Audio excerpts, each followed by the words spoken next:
Columbia Institute of Technology acknowledges that our campuses are located on the unceded traditional territories of the Coast Salish nations of Musqueam, Squamish, and Tsleil-Waututh.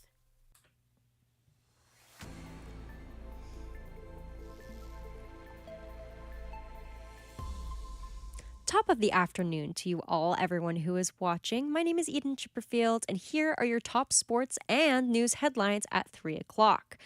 Heading to the interior to Edgewood Farm, where the imminent ostrich culling is expected to begin, RCMP Staff Sergeant Chris Clark has confirmed the arrest of two individuals who, quote, refused to leave and subsequently were arrested. The two people were confirmed as farm spokesperson Katie Pasitny, who has been very vocal about stopping the slaughter of the 400 ostriches. The second person was Pasitny's mother, Karen Epserson. RCMP Staff Sergeant Clark had this to say about the arrests. Primary role here is to keep the peace and to enforce the law if necessary. We are here to secure the property and to ensure the safety of not only the public but also the CFIA officers while they conduct their business. Samples have been collected to try and figure out what has killed at least 30 deer over the last 2 weeks in and around Grand Forks, BC. Jeff Gailey, president of the Grand Forks Wildlife Association, says he won't speculate on the cause, but the samples will be tested for blue tongue and epizootic hemorrhagic disease, which killed a large number of California bighorn sheep in the region in 2021. Gailey says the animals still all appear to be in good health when their bodies are found, though a young animal was recently discovered with some discharge.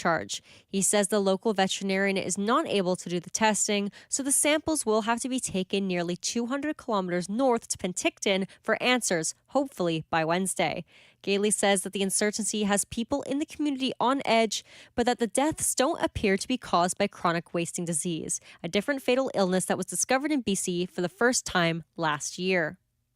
Police in Abbotsford, BC say they are launching their own task force to target local extortion cases a week after the announcement of a provincial team to investigate crimes that have been focused on the South Asian community. The Abbotsford department said its task force will bring in full and part-time members from other areas, and the team will disrupt and investigate extortion cases in the city. Last week, Mounties and the BC government announced a provincial extortion task force, which involves 40 members from enforcement agencies across the province. Abbotsford Police say 2 of its officers are serving on the provincial task force. Dozens of extortions and related violence cases have plagued several communities in BC, including Surrey, where the mayor announced a $250,000 reward fund this month for information leading to convictions. Abbotsford Police say they have received 38 reports of extortion-related cases since November 2023, with all but 2 of the cases being non-violent, involving instances such as threatening phone calls, letters, or text messages. Now, moving on to the prairies, Saskatchewan's government is hoping the Supreme Court of Canada will quickly hear its appeal to a ruling on the province's school pronoun law, citing the legal case as one of national importance.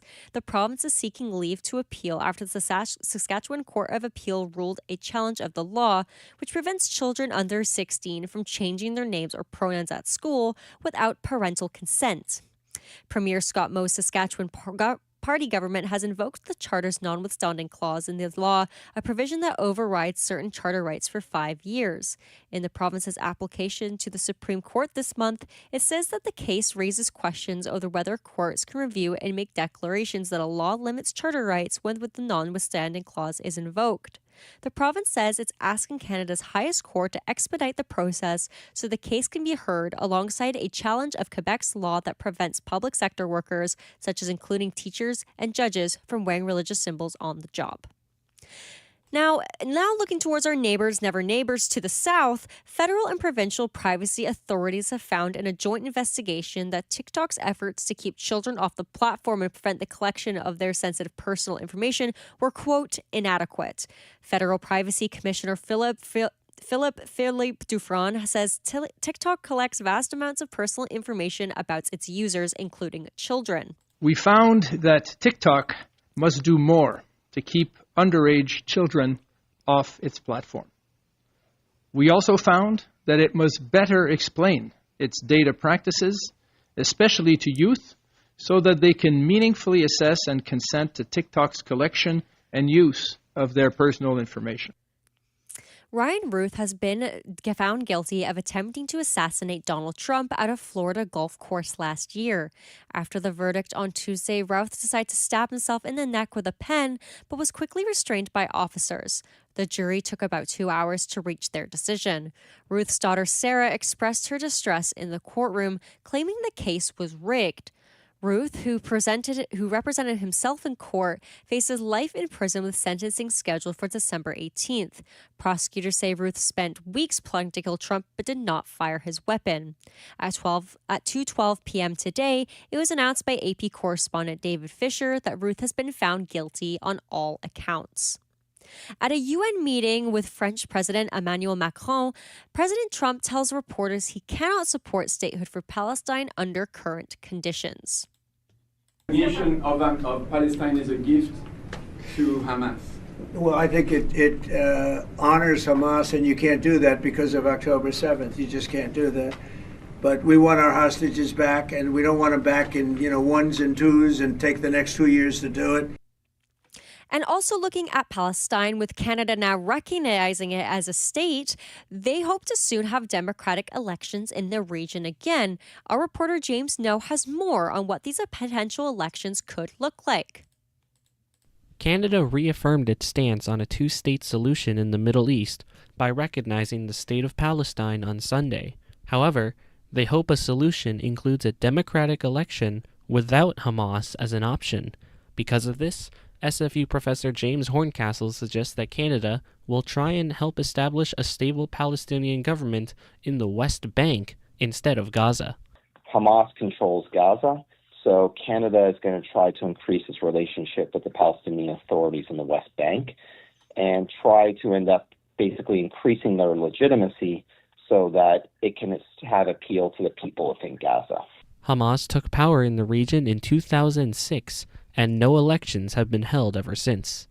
James Ngo, BCIT News. And let's have a look into what's going on in the sports world. After cinching their return to the postseason with Sunday's win over the Kansas City Royals, the Toronto Blue Jays will now turn their focus to winning the AL East. After both the Blue Jays and the New York Yankees won on Sunday, Toronto holds a 2-game lead over the Bronx Bombers in the race for the division. With the Detroit Tigers' late-season collapse, the Blue Jays remain in a great position to clinch the top 2 seed in the American League and advance past the wild-card round. But they can't officially clinch that spot without winning the AL East first. With 6 games remaining on Toronto's regular season schedule, here's a look at the Toronto's path to claiming a spot atop the division. And also in baseball news, Major League Baseball's 11-man competition community has approved the use of automatic ball strike system in the major leagues in 2026. Human umpires will still call balls and strikes, but teams can challenge 2 calls per game. Challenges must be made by the pitcher, catcher, or batter. A team retains its challenge if successful. Reviews will be shown as digital graphics on outfield video boards. Adding robot umpires could reduce ejections, as most are related to balls and strikes. The automated ball strike system has been tested in the minor leagues since 2019. The challenge system allows for ABS without eliminating pitch framing. A skill for catchers, this is MLB's first major rule change since 2024. And now having a look at what's going on in the football world, defensive tackle Desmond Watson has been signed to the Tampa Bay Buccaneers practice squad. A person with knowledge of the decision tells the Associated Press. The person spoke on condition of anonymity because the team has yet to announce the move. Watson was originally signed by the Buccaneers after going undrafted in April. He weighed 464 pounds at the school's Pro Day and was considered the heaviest player in NFL history. A 6'6" Watson lost 25 to 30 pounds before the draft, but did not get a chance to practice with the Buccaneers because he didn't lose enough weight. He spent training camp on the non-football injury list. And now having a look at what is going on in tennis, a retired tennis star is speaking out about the dangers of artificial intelligence after financial advice was falsely attributed to him. Correspondent Gethin Kulbraw reports. Rafael Nadal is warning about fake online videos of him offering financial advice. Nadal says on Tuesday he has never endorsed the videos or their messages. He explained on LinkedIn that false videos using AI have been circulating. These videos imitate his image and voice, falsely attributing investment advice to him. Nadal calls it misleading advertising and unrelated to him. He's emphasizing the need for society to distinguish between real and manipulated content. He also urges ethical and responsible use of technology. I'm Gethin Coolbaugh. And Denis Shapovalov is representing Canada at the Japanese Tennis Open and is ranked 7th overall in the tournament, and his world rank is 26th. He's going up against German player Daniel Etilmier September 24th at 12 a.m. Pacific Standard Time. The tournament started last Wednesday and has 32 rounds. Shapovalov is projected to win over 76.5% over Almayer. His world rank is 26th. A South African man's prophecy about the rapture has gone viral. He claims it will happen on September 23rd or 24th, sparking both belief and mockery. The rapture is a belief among some evangelical Christians that Jesus will return to take true believers to heaven before a period of tribulation and the world's end. This idea, which began in the 19th century, has been popularized through media and literature. Experts say apocalyptic beliefs often resurface during times of crisis. The prophecy has sparked debates, social media discussions, especially on TikTok. And tonight, Jimmy Kimmel returns to the airwaves as he has been unbanned from Disney and will continue his late night show earlier today. So look forward to seeing what that has occurred and what his monologue may entail. Currently in Burnaby, it is nice and sunny with a smattering of clouds at 20 degrees with an expected high of 21 for the day. As I've mentioned all day, this is a fun time for transitioning regarding closets. So if you have a sweater on, make sure it's zipped up and maybe leave the turtleneck for another day. Start that transition like Joe McHugh has to jeans rather than shorts, as this happens to be that time of year when shorts turn to pants. Those have been your news and sports headlines at 3. My name's Eden Chipperfield. Thank you. Stay tuned for more on BCIT's 1680 The Crow. When I tell people that I studied journalism, they immediately say, oh, you want to be a reporter. But I think, in my case personally, I really want to go into magazines, PR, social media. And I think here at school we learn a lot of skills that allow you to go into that world, because you learn how to write for social media, social content, for websites,